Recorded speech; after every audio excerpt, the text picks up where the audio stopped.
주식 투자 심플하게 충분하게 스텝스. 투자자 입장에서 빠르고 정확한 시황을 전달드릴 최경진의 퀵시황입니다.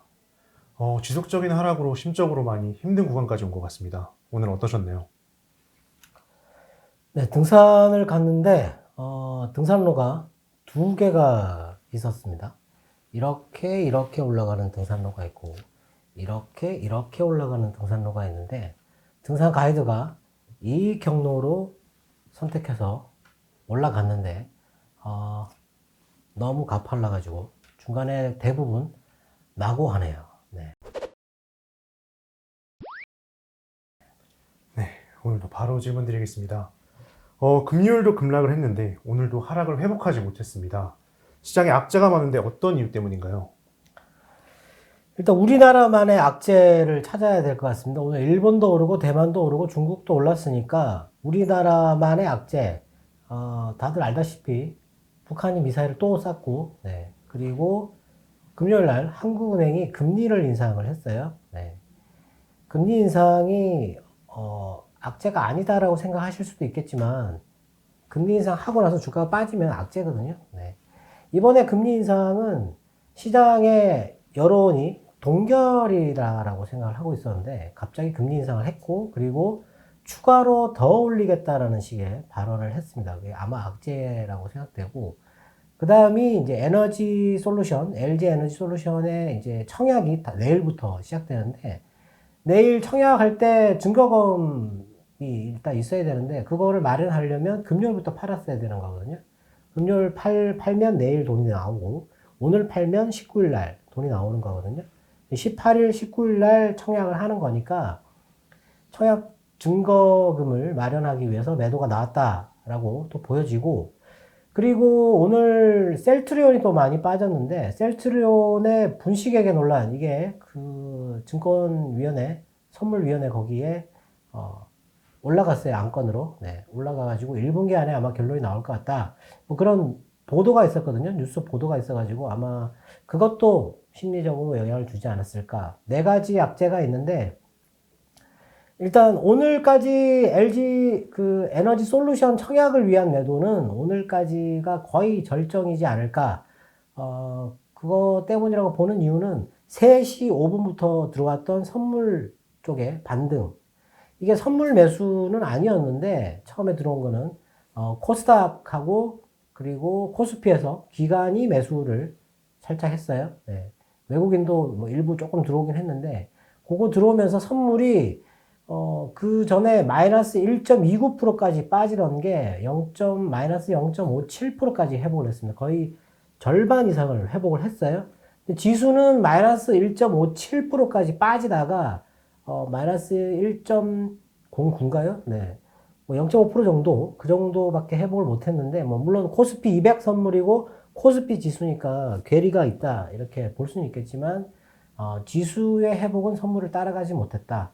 근데 뭐 좀 아쉬운 거는 3일 연속 외인의 선물 매도가 지금 뭐 2조 4천억 정도 상당한 규모로 연속적으로 나온다는 게 중요한 거거든요. 제가 10일 날 그때 외인의 선물 매수가 많았는데 연속적이어야 된다고 했는데 매도가 연속적으로 이렇게 나오고 있다.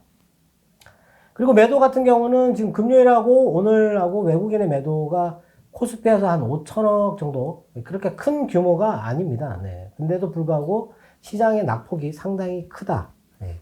뭐 일방적으로 돈을 마련하기 위한 매도가 아닌가 싶은데 에너지 솔루션의 영향이라고 판단할 수도 있겠지만 지난번에 카카오뱅크나 카카오페이, 크래프톤이 상장할 때 그때 지수가 그렇게 빠지진 않았어요. 다만 크래프톤 상장하고 나서 모건스탠리가 삼성전자를 투자 의견 하향을 큰 폭으로 내리면서 그때 주가가 크게 빠졌잖아요. 뭐 그게 맞물리면서 빠지는 거지 이게 뭐 상장한다 해가지고 그렇게 많이 빠지지 않는데 이번에 지금 금리 인상하고 나서 지금 거의 뭐 100포인트 가까이 이렇게 빠져버리니까 너무 많이 빠지는 거 아닌가 이렇게 생각이 되는 거죠. 예. 가장 큰 원인은 네 가지 중에서 가장 큰 원인은 금리 인상이다 라고 개인적으로 생각을 합니다. 네. 일단 뭐 금요일 날 하루 쉬어가지고 뉴스가 많은데 네, 빠르게 넘어가겠습니다. 미국의 12월 생산자 물가가 월간으로 0.2% 증가하는데 그쳤어요. 이게 이전이 1%였고 전망이 0.4%였거든요. 네. 생산자 물가가 12월 달에 상승폭이 줄었다라는 거죠. 네. 그리고 12월 근원 개인 소비자 지출 물가, 요게 연간으로 8.3%. 이게 이제 이전이 7.9%였고 전망이 8%였는데 8.3%. 이게 좀 많이 올라버렸죠. 금요일 날 주가가 오르긴 했는데 목요일 밤이었죠. 목요일 밤에 나스닥의 낙폭이 매우 컸다. 네. 지표가 그렇게 나쁘지 않았는데 그 하락 이후로 꼽는 게 이제 브레이너드라고 하는 그 사람 연준 이사의 발언이 그 사람이 원래 초비둘기파인데 매파적인 발언을 했다. 뭐 그것 때문에 빠졌다. 이렇게 해석을 하는 것 같아요. 근데 뭐 물론 영향을 줬을 거라고 생각하는데 하여튼 그랬고 중국의 12월 수출이 20.9%가 나왔는데 이게 전망이 20%였고 수입 같은 경우는 19.5%가 나왔어요. 이게 전망이 26%였고 이전치가 35%였거든요. 그러니까 수입이 급감을 하고 있어요. 중국이 수입이.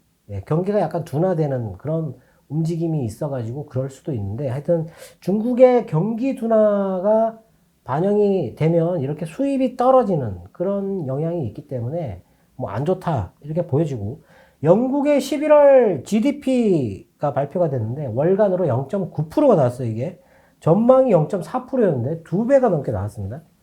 3개월 평균이 1.1%. 코로나 이전 수준을 회복했다. 뭐 이런 얘기가 나왔거든요. 네. 근데 영국의 영향력은 이제 좀 크지 않다. 이렇게 보여지고. 그 다음에 나왔던 이제 금요일 날 밤에 나왔던 뉴스가 미국의 12월 월간 소매 판매. 요게 마이너스 1.9%가 나왔어요. 상당히 많이 떨어졌죠. 이전치가 0.2%였고 전망이 제로였는데 마이너스 1.9%.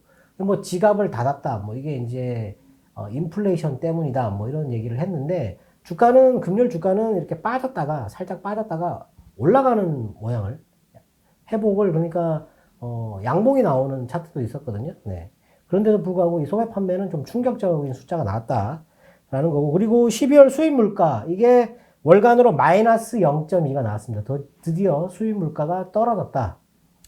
이전치가 0.7이었고 전망이 0.3이었는데 마이너스 0.2가 나왔다. 뭐 이런 게 이제 호재로 작용할 수도 있겠죠. 그리고 12월 미국의 산업 생산 같은 경우는 월간으로 마이너스 0.15, 0.1%. 네. 근데 이게 이전이 0.7%. 뭐 소매 판매도 안 좋았고 산업 생산도 안 좋았다. 제조업 생산도 월간으로 마이너스 0.3%. 이것도 이전이 0.6%였고 전망은 0.5%였는데 안 좋았다. 12월 달 미국의 경제 지표는 다 안 좋다. 이렇게 보시면 될 것 같고요. 그리고 1월 달 미시건대 소비자 신뢰 지수 요것도 68.8. 이전이 70.6이었는데 전망이 70이었는데 70보다 밑으로 떨어졌다. 네, 1월 달도 여전히 안 좋은 게 지속되고 있다. 이렇게 보여지는 거고. 그리고 11월 기업 재고는 월간으로 1.3%. 이건 뭐 전망치랑 비슷했고요. 그리고 베이크 휴즈 오일 채굴 장비. 요게 이제 600개가 넘었어요. 지난번에 588개였는데 588개였는데 601개가 나왔습니다. 네. 그런데도 유가가 83달러를 넘었어요. 네. 지금 유가가 너무 많이 올라가고 있는데 유가 뭐 인도네시아 얘기를 하고 있어요. 원자재가 다 올라가니까 인도네시아 뭐 원자재 수출 금지 영향이다 뭐 이런 얘기를 했는데 러시아군이 우크라이나 국경 쪽으로 이동을 시작했다 뭐 이런 거랑 또 연관을 짓더라고요. 네. 그리고 일본의 12월 기계 공구 주문이 40.5% 이게 이전이 64%였는데 이 수치는 뭐 크게 중요하지 않은 것 같고 왜냐면 작년 대비해서 그 정도인데 작년에 제가 연말에 이렇게 계속 좋았다고 높아졌다고 얘기를 했잖아요. 그 대비 장 떨어지는 거죠 당연히. 11월 기계 주문은 11.6%가 나왔어요. 이거는 이전이 2.9%였거든요. 네. 그게 좀 좋았고 그리고 미국의 기업들 실적 금융회사의 실적이 나왔는데 JP모간의 4분기 실적은 마이너스 14%, 시티그룹은 마이너스 26%가 나왔어요. 이게 뭐 쇼크라고 할 수 있겠죠. JP모간은 올해 실적이 뭐 아까 지난번에 제가 말씀드릴 때 70% 이상 증가할 수 있다라는 의견이 있었다고 말씀을 드렸는데 4분기는 안 좋았습니다.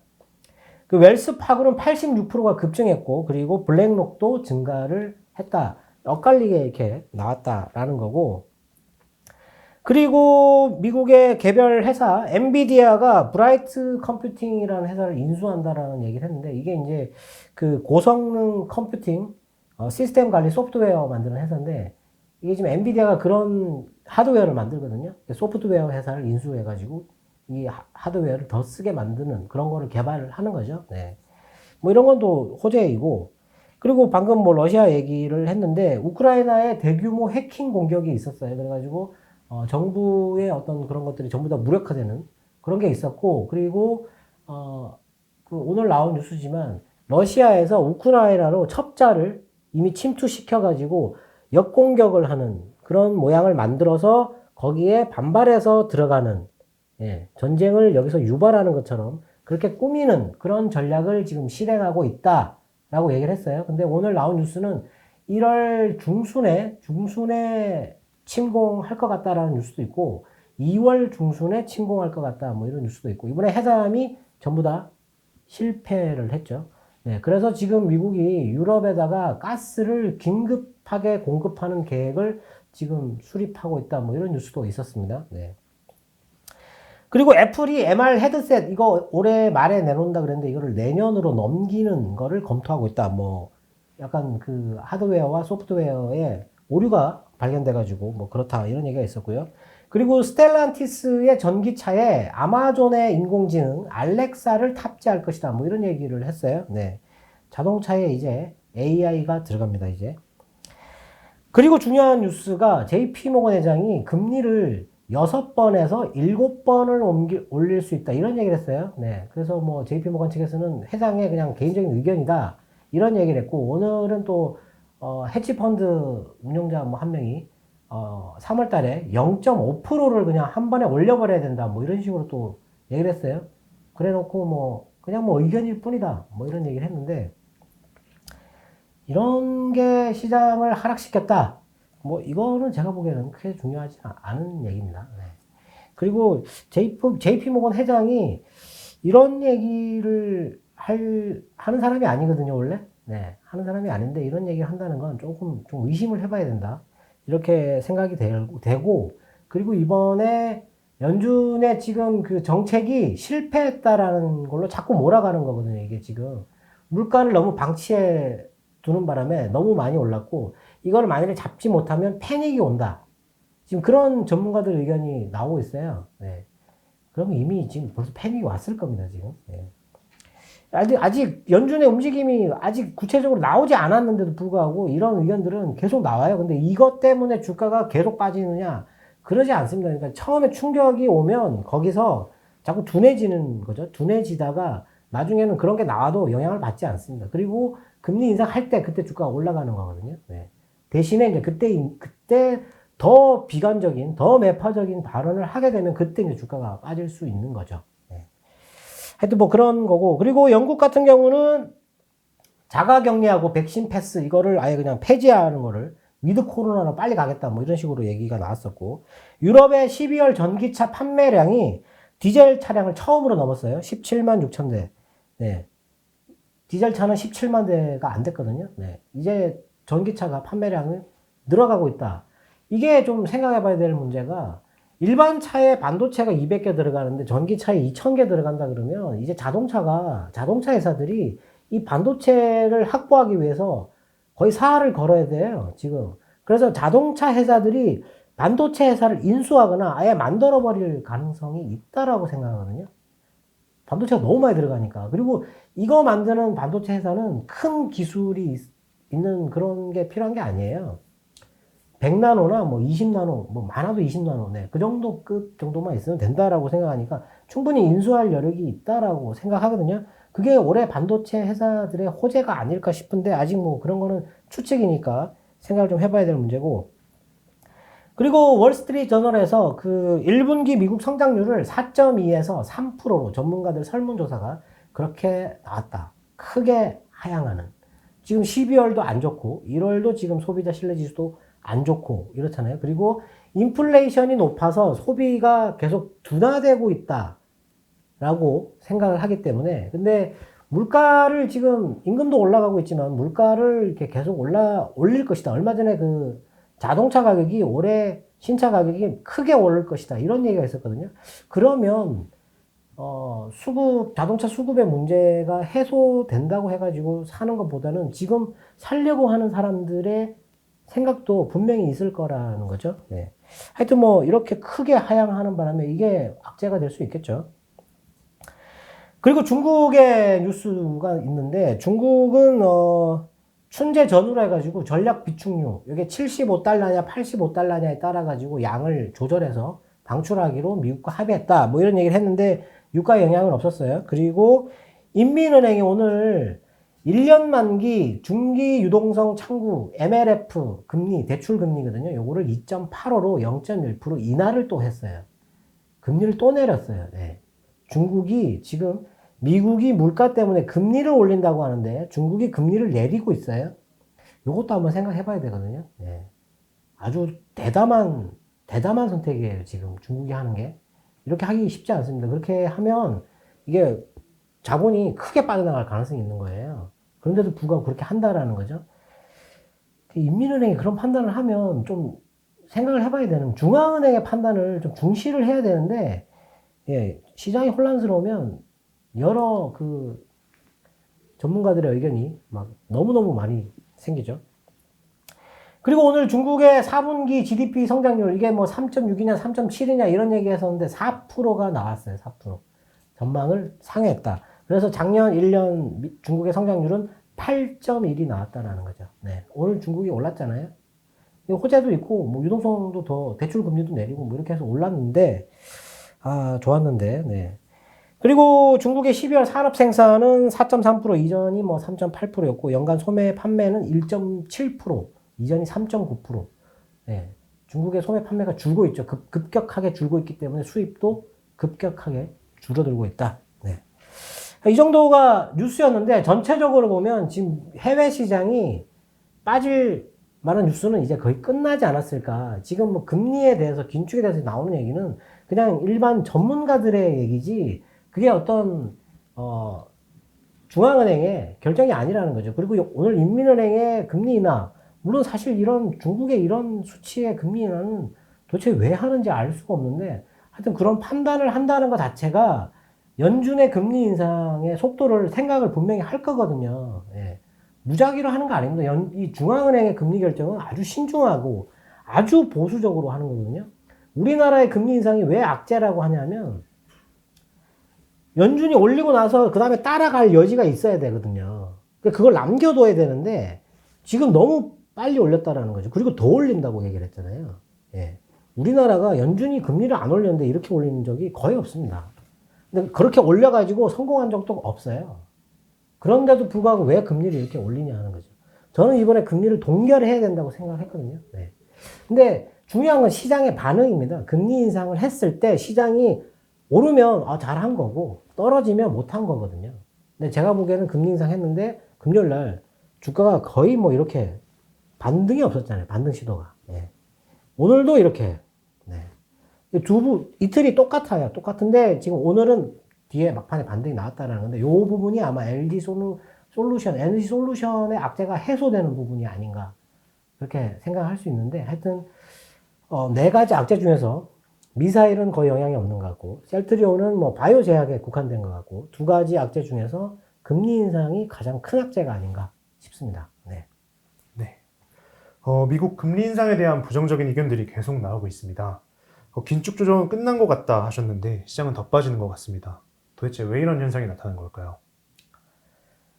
뭐 저는 개인적으로 끝났다고 생각하는데, 뭐 이런 뉴스도 오늘 뭐 특히 JP 모건 회장이 금리를 6번에서 7번 올린다고 하면 다들 깜짝 놀랄 수도 있는 거죠. 그래서 회사에서도 급히 그냥 개인적인 의견일 뿐이다라고 이게 그 답변을 달 정도로, 네, 당황한 뭐 그런 거였는데,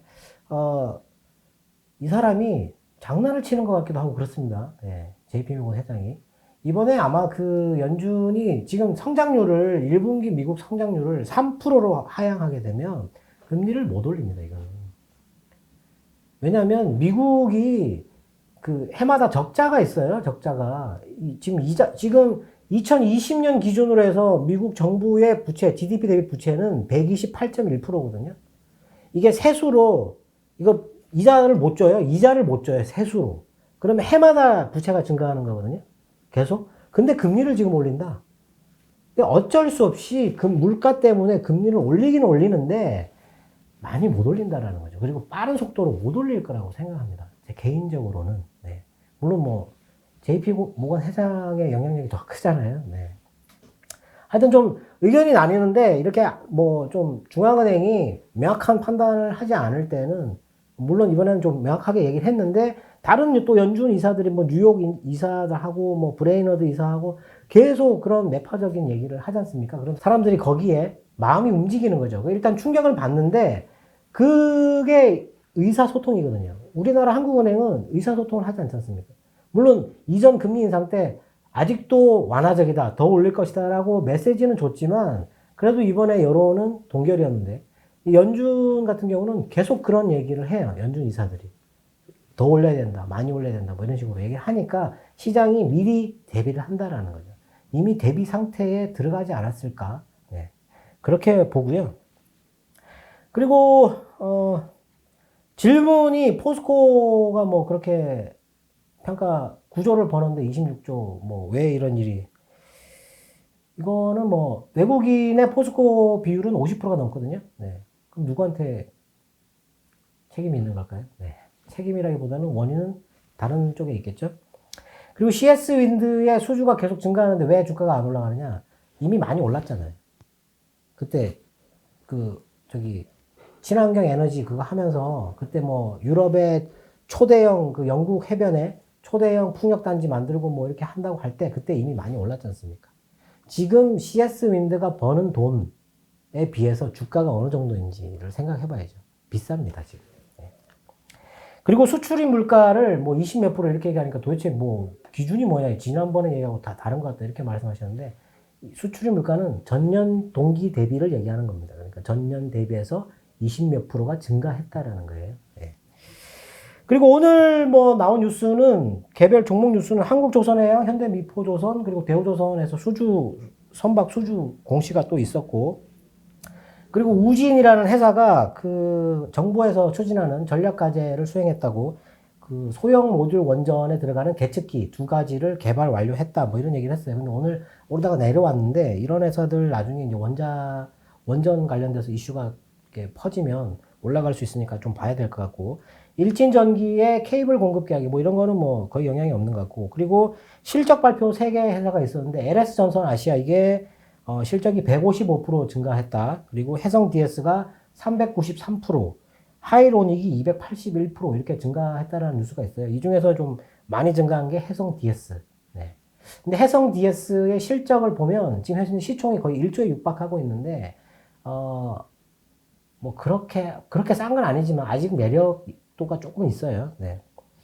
그리고 오늘 그 GI텍 제가 목요일날 말씀드렸던 GI텍이 상한가에 갔는데 지금 에너지 솔루션 상장하는 거에 대해서 GI텍 그리고 나라 M&D라는 회사가 지금 5일째 올라가고 있어요. 그리고 성우테크론 이런 것들이 뭐 LG 에너지 솔루션이랑 뭐 공급 계약을 맺었던 적이 있었던 회사들 네, 갑자기 이렇게 급등하는 그런 움직임이 있다. 네, GI텍은 좀 괜찮다라고 봤는데 오늘 상한가를 가버렸어요. 네. 그리고 주말에 그 아랍에미레이트에서 천궁 우리나라 미사일을 수입한다라고 얘기를 해가지고 하나 디펜스, 하나 시스템, 그리고 LIG 넥스원 이게 아침에 오르다가 다 밀렸거든요. 뉴스 나왔으니까 또 타는 거죠. 네.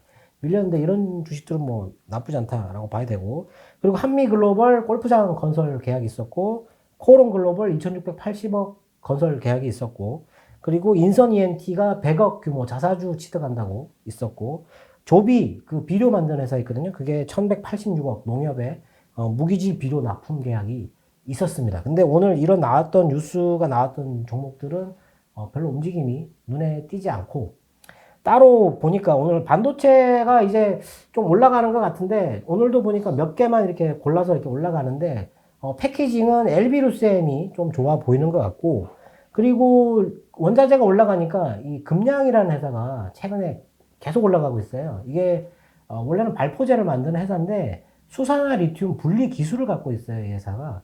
근데 최근에 외국인 매수가 어마어마하게 집중 100만 주 3일 동안 한 100만 주 정도 샀던 것 같은데 계속 올라가고 있다. 금량이라는 회사. 그리고 이즈미디어라는 회사, 이거 개인적으로 봤던 회사인데 이 회사가 NFT를 만들어요. 그래서 미국의 그 상장, 나스닥 상장 회사인데 그린박스라는 회사에 블록체인 기술, 결제 기술을 이용하려고 그쪽에다가 협약을 했는데 거기서 이제 파는 거죠. 예. 파는데 이 그린박스가 이즈미디어에다가 오히려 역으로 투자를 결정을 했어요. 네. 그래서 이즈미디어라는 회사를 보고 있다. 지금 바닥에서 올라가려고 하는 그런 움직임을 보이고 있는데 다른 NFT 주식들은 이미 올랐는데 이 회사는 오히려 빠졌다가 올라가는 모양을 하고 있다. 그래서 조금 관심 있게 보고 있다. 네. 이상입니다. 네, 오늘도 투자자분들의 궁금증이 해소되었길 바라겠습니다. 네, 에너지 솔루션의 영향은 내일 끝났으면 좋겠습니다. 네, 내일부터 반등이 나오길 기대해 보겠습니다.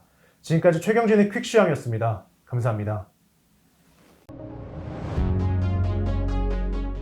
녀석들 잠도 안 자고 계속 움직이네. 노는 달러 없이 24시간 열일 중. 스텝스.